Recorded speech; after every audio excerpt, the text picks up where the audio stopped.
UP विधानसभा चुनाव में एक सीट पर सिमटने के बाद बहुजन समाज पार्टी की तरफ से एक बार फिर चुनाव को लेकर नया ऐलान कर दिया है। लेकिन यह ऐलान ऐसा है जिसे जानकर आप भी चकरा सकते हैं। नमस्कार, मेरा नाम है मोहित और आप देख रहे हैं यूपी तक।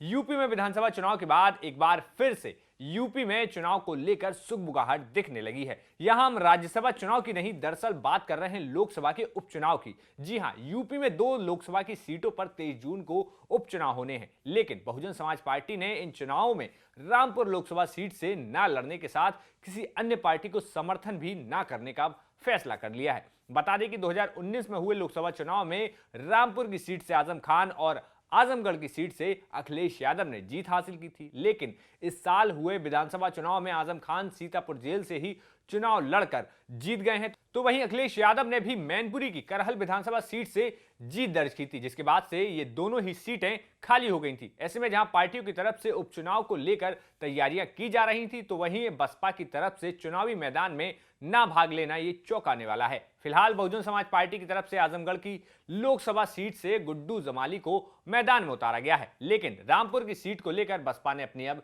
स्थिति को साफ कर दिया है। लेकिन इस मुद्दे पर सियासी चर्चा अब तेज हो गई है कि आखिर बसपा की तरफ से ऐसा फैसला आखिर क्यों लिया गया और इस फैसले से यूपी के राजनीतिक समीकरण कैसे बदल सकते हैं।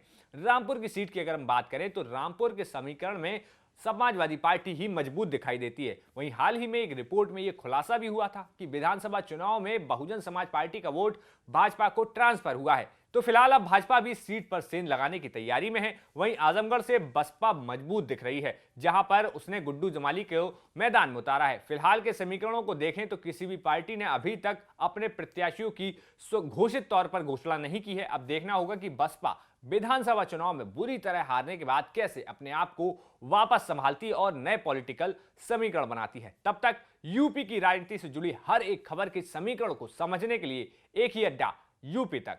शुक्रिया।